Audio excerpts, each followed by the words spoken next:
NEET UG 2026 paper leak పై CBI దర్యాప్తు ముమ్మరం చేసింది. ఎన్టీఏ ఆఫీసులో సీబీఐ విచారణ చేపట్టింది.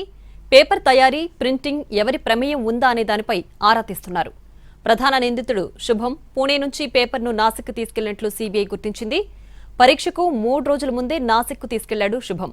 అయితే ఆయనకు ప్రశ్నపత్రం ఎలా వచ్చిందనే దానిపై విచారిస్తోంది సీబీఐ.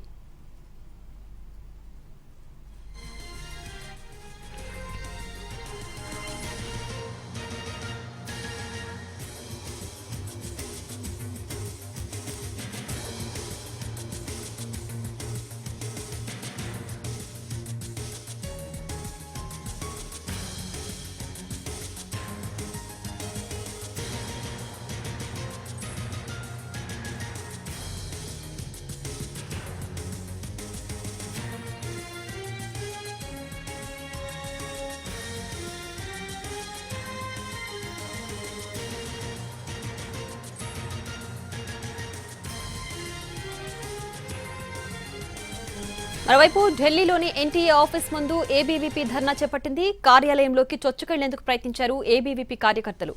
వారిని పోలీసులు అడ్డుకున్నారు. కొంతమందిని అదుపులోకి తీసుకున్నారు. ఎన్టీఏ కార్యాలయం దగ్గర భారీ భద్రత ఏర్పాటు చేశారు.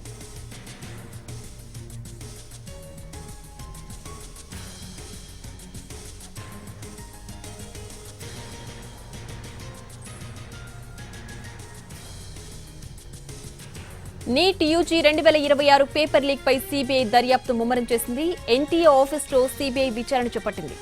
పేపర్ తయారీ, ప్రింటింగ్ ఎవరి ప్రమేయం ఉంది అనే దానిపై ఆరా తీస్తున్నారు. ప్రధాన నిందితుడు శుభం పూణే నుంచి పేపర్ను నాసిక్ తీసుకెళ్లినట్లు సీబీఐ గుర్తించింది. పరీక్షకు 3 రోజుల ముందే నాసిక్ తీసుకెళ్లాడు శుభం. అయితే ఆయనకు ప్రశ్నపత్రం ఎలా వచ్చిందనే దానిపై విచారిస్తోంది సీబీఐ. దీనిపై పూర్తి డీటెయిల్స్ మా ప్రతినిధి ప్రసాద్ ఫోన్ లైన్లో అందిస్తారు. ప్రసాద్, ఈ నీట్ పరీక్షకు సంబంధించిన వివాదాన్ని పరిష్కరించేందుకు గాను, అసలు దోషులు ఎవరని గుర్తించేందుకు గాను సిబిఐతో విచారణ జరిపించేందుకు ఇప్పటికే నిర్ణయం తీసుకున్నారు. సిబిఐ చెందినటువంటి అధికారులంతా కూడా ఎన్టీఏ ఆఫీసు కార్యాలయంలో కూర్చొని అసలు ఈ ప్రక్రియ ఏ రకంగా ఉంటుంది, ఎగ్జామ్ పేపర్స్ ఏ రకంగా ఎక్కడికి పోతాయి, ఎక్కడి నుంచి ఎక్కడికి పోతాయి అన్న అంశాన్ని పరిశీలించగా దానికి సంబంధించి శుభం ఈ నాసిక్ ఈ పేపర్స్ తీసుకెళ్లారన్న అంశాన్ని ప్రస్తుతానికి ప్రాథమికంగా తేల్చడం జరిగింది. ఆ తర్వాత దీనికి ఈ పేపర్ ఏ రకంగా శుభం చేతికొచ్చింది, దాన్ని వెనక ఎవరెవరున్నారు, దీని సూత్రధారులు ఎవరు, వీటన్నిటి కూడా ఈ దర్యాప్తు క్రమంలో భాగంగా మరింత లోతుగా పరిశీలించిన తర్వాత మరిన్ని విషయాలు తెలిసేందుకు ఆస్కారం ఉంది. ఎట్టి పరిస్థితుల్లోనూ దోషులను గుర్తించి శిక్షించేందుకు ప్రభుత్వం నిర్ణయం తీసుకుంది. ఆ మేరకు ఎన్టీఏ కూడా అన్ని రకాలుగా మొత్తం ప్రక్రియ ఏ రకంగా జరుగుతున్న అంశాన్ని సమాచారాన్ని ఇచ్చేందుకు కూడా పూర్తి స్థాయిలో అధికారులను అప్రమత్తం చేయడం జరిగింది. వారంతా కూడా ఈ సమాచారం ఇచ్చిన తర్వాత సిబిఐ ఒక నిర్ధారణకు వచ్చేందుకు అవకాశం ఉంది.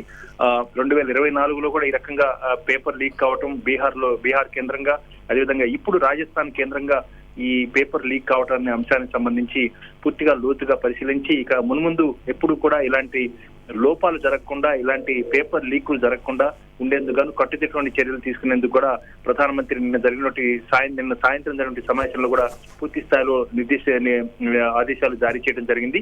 వీటిని మరింత పకడ్బందీగా ఎగ్జామ్స్ నిర్వహించేందుకు గాను కొన్ని కఠినమైన చర్యలు కూడా తీసుకోబోతున్నారు. అయితే దోషులను గుర్తించిన తర్వాత కూడా పూర్తిగా వారిని శిక్షించేందుకు కూడా ప్రభుత్వం నిర్ణయం తీసుకుంది. అయితే 2024లో జరిగినటువంటి ఈ పేపర్ లీక్ చెందినటువంటి దోషులు దాదాపు 48 మంది అరెస్ట్ అయ్యారు. వారికి శిక్ష ఏ రకంగా పడింది, ఏం జరిగిందన్న అంశం ఇప్పటి వరకు కూడా ఎవరు దాన్ని పట్టించుకోలేదు. కాబట్టి దీన్ని మరింత లోతుగా పరిశీలించిన తర్వాత నిర్దిష్టంగా దోషులను గుర్తించిన తర్వాత వారికి కఠిన శిక్ష విధించడం, అదేవిధంగా ఎగ్జామ్ ను మరింత నియమ నిబంధనలతో పారదర్శకంగా నిర్వర్తించేందుకు గాను ఈ అన్ని చర్యలు కూడా తీసుకోబోతుంది ప్రభుత్వం. Right Prasad, thanks for the updates.